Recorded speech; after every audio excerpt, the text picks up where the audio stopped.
전능하사 천지를 만드신 하나님 아버지를 내가 믿사오며 그 외아들 우리 주 예수 그리스도를 믿사오니 이는 성령으로 잉태하사 동정녀 마리아에게 나시고 본디오 빌라도에게 고난을 받으사 십자가에 못 박혀 죽으시고 장사한 지 사흘 만에 죽은 자 가운데서 다시 살아나시며 하늘에 오르사 전능하신 하나님 우편에 앉아 계시다가 저리로서 산자와 죽은 자를 심판하러 오시리라. 성령을 믿사오며 거룩한 공회와 성도가 서로 교통하는 것과 죄를 사하여 주시는 것과 몸이 다시 사는 것과 영원히 사는 것을 믿사옵나이다. 아멘. 찬송가 170장입니다. 찬송 170장입니다. 내 주님은 살아계셔 날 지켜주시니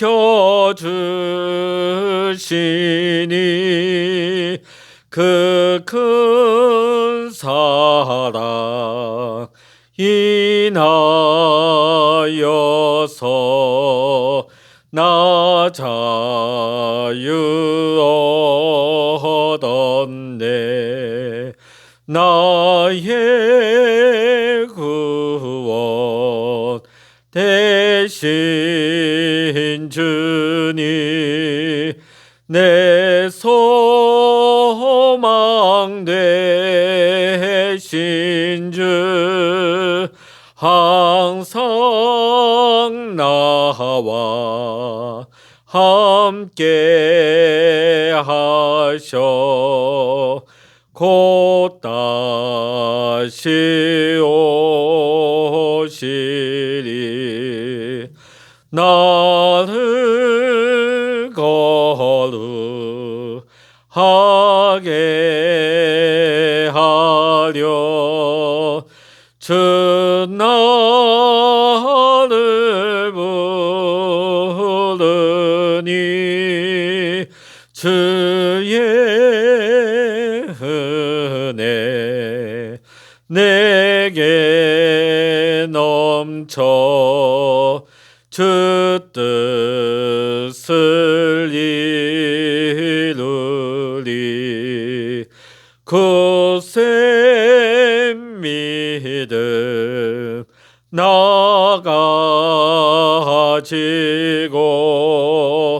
주 말씀 따르며 주님 다시 강림할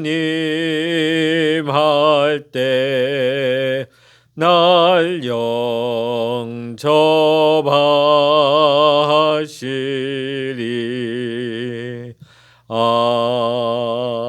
아멘.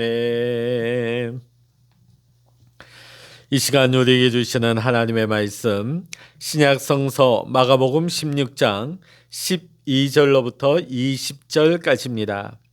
신약성서 85면 마가복음 16장 12절로부터 20절까지 같이 말씀 읽겠습니다.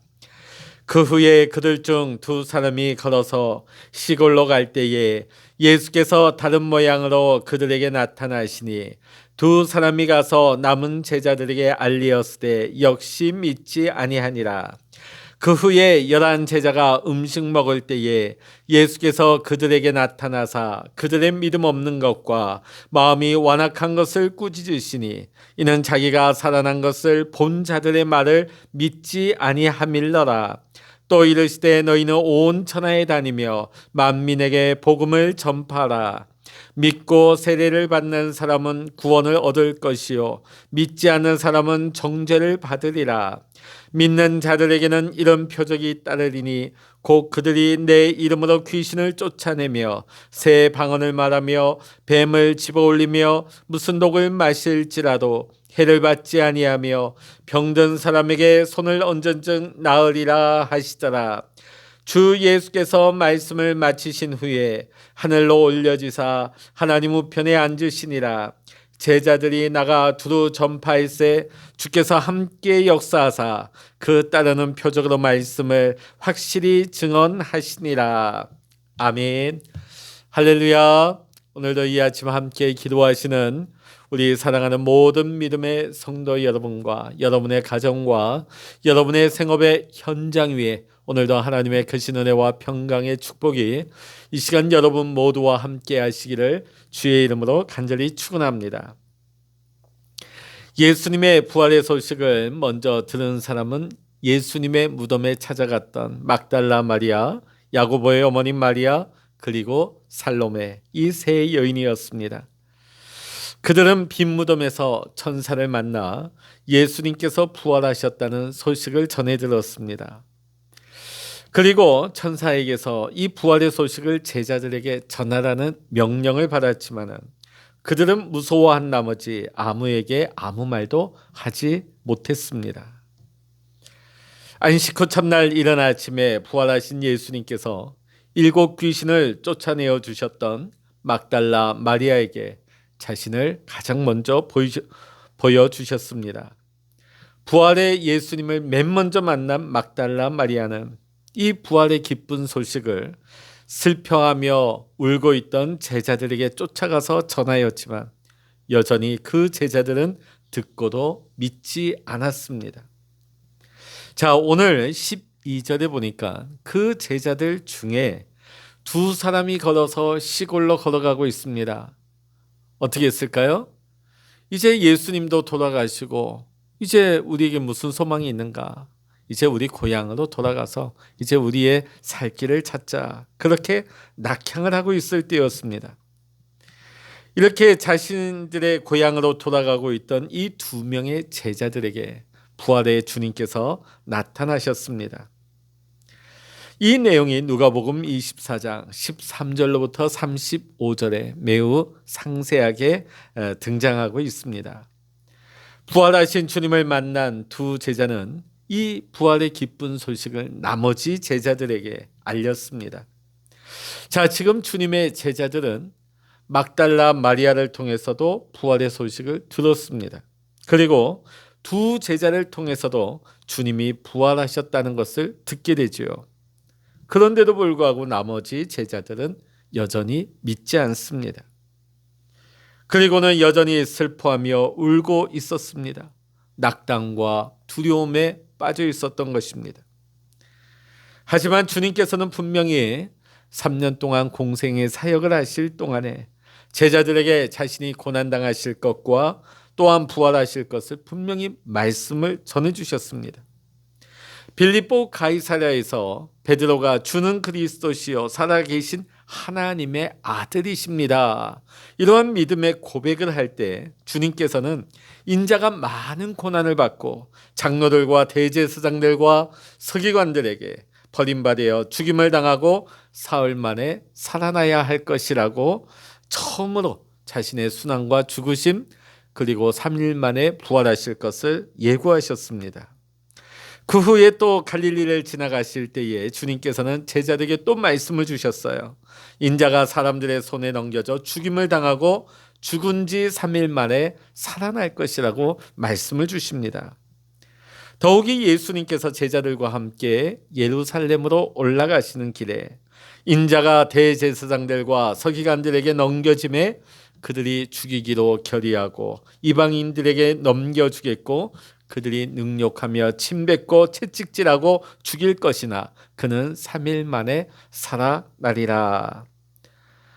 예수님께서는 마가복음에서만 무려 3번이나 예수님께서 말씀해 주셨습니다. 자, 그런데 제자들은 주님께서 3번이나 하신 이 순환과 죽으심 또 3일 만에 부활하실 것이라는 이 말씀을 전혀 기억하지 못했습니다. 또한 2번이나 주님의 부활을 경험한 사람들이 와서 그 부활의 소식을 전했음에도 불구하고 여전히 믿지 못했습니다. 자, 그러자 부활하신 주님께서 가룟 유다를 제외한 11 제자에게 찾아오셨습니다. 주님의 부활을 믿지 못하고 여전히 슬퍼하며 두려움과 낙담 가운데 있는 제자들을 책망하시고 꾸짖으십니다. 자, 제자들은 예수님께서 책망하신 이유가 무엇입니까? 믿음 없는 거, 또 마음이 완악한 거. 믿음이 없고 마음이 완악하니까 말씀을 듣고서도, 증언을 듣고서도, 부활의 소식을 듣고도 믿지 않았던 것입니다. 사랑하는 성도 여러분, 우리도 마찬가지. 아무리 오늘 주님의 제자를 보십시오. 주님이 말씀해 주신 것도 다 잊어버립니다. 예수님을 만났다고 목격한 사람들의 그 부활의 증언마저도 믿지 못합니다. 왜 그랬을까요? 믿음이 없으니까. 마음이 너무나 완악해져 있으니까. 오늘 우리도 이 아침 기도해야 될 것입니다. 하나님, 말씀을 듣고 말씀을 믿을 수 있는 내게 믿음을 주시옵소서. 그 말씀을 믿지 못하는 내 안에 완악함을 깨트려 주시옵소서. 우리는 날마다 주님 앞에 기도해야 될 줄로 믿습니다. 지금 주님께서 제자들을 찾아오신 목적은 부활을 믿지 못하는 제자들을 믿게 하기 위해서 찾아오신 것입니다. 이와 같이 부활의 주님은 지금도 우리를 찾아오십니다. 예수님을 믿는다 하면서도 여전히 불안해하고 걱정하고 낙담하고 근심하고 걱정에 사로잡혀서 슬픔 가운데 살아가고 있는 우리에게 부활의 주님은 지금도 찾아오셔서 믿지 못하는 자가 아니라 믿는 자가 되라고 말씀하십니다. 오늘 우리는 부활의 주님을 만나서 믿음 없고 완악한 마음이 다 사라지고 우리 안에 생명이 넘치는 인생으로 변화함을 입어야 될 줄로 믿습니다. 자, 오늘 15절 말씀 보십니다. 또 이르시되 너희는 온 천하에 다니며 만민에게 복음을 전파라. 부활하신 주님께서 제자들에게 찾아오신 또 다른 목적은 바로 이 사명을 주시기 위함이었습니다. 주님의 부활을 경험한 제자들에게 이제 주님께서는 복음을 전파하라 명령을 하십니다. 이제 이 명령을 받은 제자들은 큰 소리로 담대하게 권위 있게 복음을 선포해야 할 사명을 받은 것입니다. 복음을 전해야 할 지역과 대상에는 차별이 없습니다. 왜냐하면 주님께서는 온 천하에 다니며 만민에게 복음을 전파하라고 명령하셨기 때문입니다. 그렇게 복음은 더 이상 유대인의 것만이 아닙니다. 더 이상 이 복음은 팔레스타인 땅에만 머물러 있는 지역적인 복음이 아닙니다. 주님의 사자된 제자들을 통해 복음이 선포되고 땅끝까지 전해짐으로 말미암아 오늘 우리에게까지 이 복음이 들어오게 된 것입니다. 오늘 우리는 누구입니까? 주님의 부활의 증인인 예수 그리스도의 제자인 것입니다. 주님의 제자로 부름을 받은 우리가 어찌 주님의 제자로서 복음 전파하는 일에 우리가 무관심하며 소홀히 할 수 있겠습니까? 오늘 우리에게 주어진 각자의 자리에서 주님의 제자된 우리가 복음의 선포자가 되어야 할 것입니다. 부활의 증인이 되어야 할 것입니다. 그래서 저와 여러분이 있는 곳에서 구원의 역사가 날마다 일어날 수 있기를 이 시간 주의 이름으로 간절히 축원합니다. 19절 말씀 읽어보십니다. 주 예수께서 말씀을 마치신 후에 하늘로 올려지사 하나님 우편에 앉으시니라. 제자들에게 사명을 주신 예수님은 모든 말씀을 마치신 후에 승천을 하십니다. 그리고 하나님 우편에 앉으셨습니다. 자, 그러나 주님께서 승천하시고 하나님 보좌 우편에 앉아 계신 것으로 이제 주님의 사명, 주님의 역할, 주님의 일하심이 끝난 것이 아닙니다. 20절 말씀 읽어보십니다. 제자들이 나가 두루 전파할세 주께서 함께 역사하사 그 따르는 표적으로 말씀을 확실히 증언하시니라. 아멘. 제자들은 주님의 명령을 따라 온 천하에 다니며 만민에게 복음을 선포했습니다. 그러나 복음의 능력과 놀라운 역사가 이 제자들의 힘으로 된 것이 아니라는 것입니다. 하나님 보좌 우편에 앉아 계신 예수님께서 복음을 전파하는 제자들과 함께 하셨기 때문입니다. 제자들이 복음을 전파할 때 어떤 어려움과 위기가 찾아온다 할지라도 주님께서 함께 하심으로 말미암아 그 복음 전파의 현장에 역사가 일어나게 하신 것입니다. 이것이 그냥 일어난 일이 아니라 주님께서 함께 하셨기 때문입니다. 주님께서 복음을 전파하는 제자들과 함께 일하셨기 때문에 제자들이 주님의 이름으로 복음을 전할 때에 귀신이 쫓겨나갑니다. 주의 이름으로 새 방언을 말하며 뱀을 집어올리며 독을 마실지라도 해를 받지 아니할 것은, 또한 병든 사람의 손을 얹은즉 병자가 나을 수 있었던 것은 주님께서 제자들과 함께 일하셨기 때문입니다. 이와 같이 주님은 지금도 승천하셔서 하나님 보좌 우편에 앉아 계심으로 그곳에만 계신 것이 아니라 지금도 우리와 함께 일하시는 주님이 되십니다. 주님은 지금도 복음이 선포되고 증거되는 곳에 사람의 방법과 사람의 능력이 아닌 주님의 방법과 능력으로 말씀을 확고하게 하시고 복음을 전하는 자들에게, 또한 복음을 받아들이는 자에게 그 말씀이 심어지게 하시고 그 복음을 믿게 하시는 것입니다. 지금도 우리와 함께 일하십니다. 지금도 우리와 함께 하시는 주님 앞에 우리가 해야 할 일은 분명한 것입니다. 하나님께서 우리에게 허락하신 일상의 환경 속에서 우리는 부활의 주님을 증거해야 할 것입니다. 우리의 가족과 또 직장 동료들, 이웃들, 그들이 지금 어떤 상태에 있습니까? 질병의 고통과 두려움, 슬픔과 낙심 속에 살아가고 있지는 않습니까? 오늘 우리와 함께 일하시는 주님과 함께 그들에게 나아가 복음을 전해야 할 것입니다. 그들이 이제는 질병의 고통, 두려움, 슬픔과 낙심 속에서 살아가는 것이 아니라 이제는 주님을 경험하고 영원의 삶을 체험할 수 있도록, 영생의 소망 가운데 살아갈 수 있도록 우리는 복음을 선포해야 할 것입니다. 내 힘으로 되는 것이 아니라, 내 능력으로 되는 것이 아니라 부활하셔서 지금도 하나님 보좌 우편에 계신 우리 주님께서 우리와 함께 하시고 우리와 함께 일하실 줄로 믿습니다. 기도하겠습니다.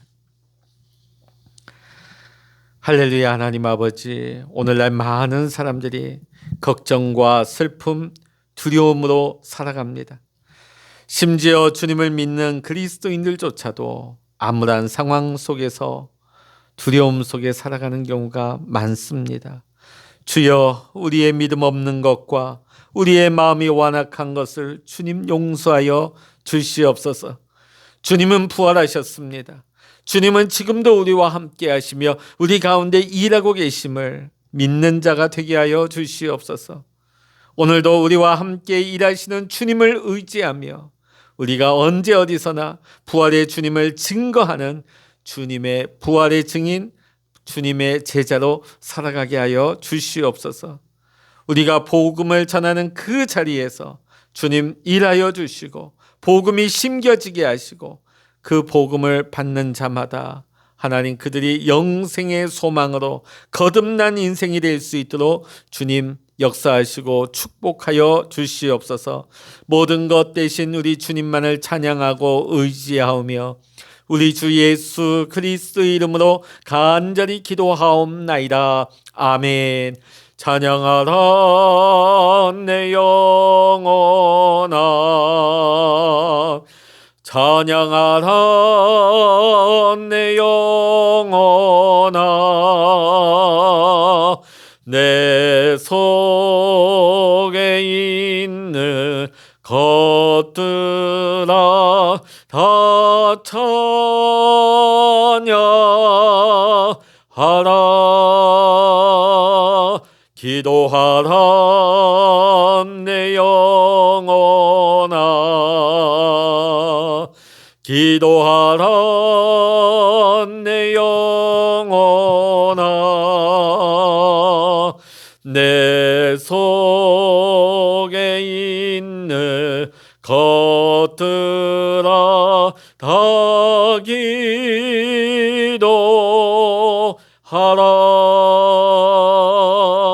주여 일창으로 합심하여 기도하십니다. 주여